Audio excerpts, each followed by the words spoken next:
Indonesia belum rusak amat katanya. Dari zaman SD, kita udah diajarin satu peribahasa. Sedia payung sebelum hujan.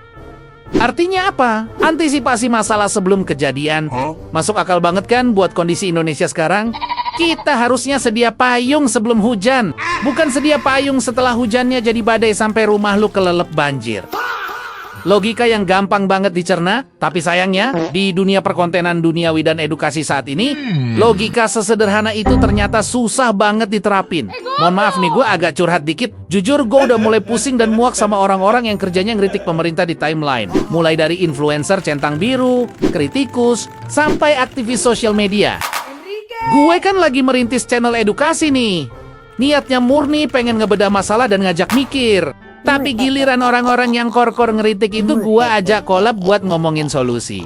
Pada kicep mereka gak mau dan langsung nolak. Bahkan ada yang nyangka gua cuma mau pansos doang. Gini amat ya Agnasi bikin wadah edukasi. Lu kalau mau mengkritik kebijakan yang ngawur, ya mbok diiringi sama diskusi solusinya. Jangan cuma omon-omon doang cari engagement dari kemarahan publik. Bedanya lu sama provokator apa kalau gitu? Tapi malah gue yang dikatain provokator. Gue kasih disclaimer dulu. Nggak semua influencer kayak gini ya. Masih ada kok yang beneran punya isi kepala. Tapi dari sekian banyak yang nolak ngomongin solusi, lu tahu nggak alasan paling kocak dan paling sering gue denger? Mereka bilang, Indonesia sebenarnya masih belum rusak-rusak amat kok. Jadi belum perlulah kita bahas solusi yang gimana-gimana. Belum rusak amat ndasmu. Indeks harga saham gabungan nyungsep, daya beli hancur. Kelas menengah turun kasta, guru honorer di penjara, dibilang belum rusak amat. Standar rusak menurut lu tuh kayak gimana sih?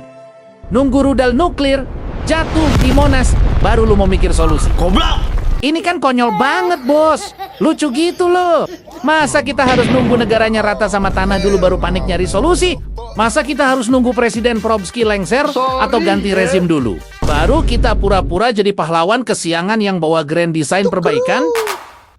Balik lagi ke peribahasa tadi, yaitu sedia payung sebelum hujan. Kalau lu ngeritik atap rumah yang bocor, ya sekalian bawa ember atau semen buat nambal. Bukan cuma teriak-teriak, "Why, bocor what?" Terus lu pulang ninggalin yang punya rumah kebanjiran. Itu namanya jualan konflik, bukan edukasi politik. Dan satu hal lagi yang perlu lu pada inget baik-baik, lu pikir kalau kita nunggu Indonesia hancur beneran, kita masih sempat ngopi cantik bikin fokus grup discussion nyari solusi? Percaya sama gue, kalau negara ini beneran udah game over, nggak bakal ada lagi tuh obrolan soal solusi kebijakan atau debat intelektual di podcast-podcast AC dingin. Nggak ada.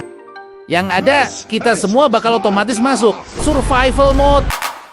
Semua bakal sibuk ngobrolin gimana caranya menyelamatkan diri sendiri. Yang berduit sibuk nyari tiket one way kabur ke luar negeri. Yang jelata sibuk rebutan sembako di minimarket demi bisa makan besok. Pas kapal udah mau tenggelam, lu nggak butuh orang yang jago and review kenapa kapalnya bocor. Lu butuh orang yang tahu cara nambal lubangnya atau tahu letak skoci di mana.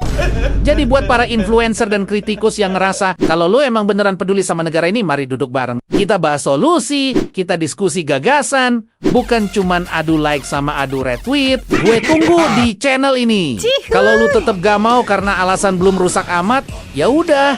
Selamat menikmati hujan badainya nanti. Jangan nangis kalau pas badai datang lu kehabisan payung.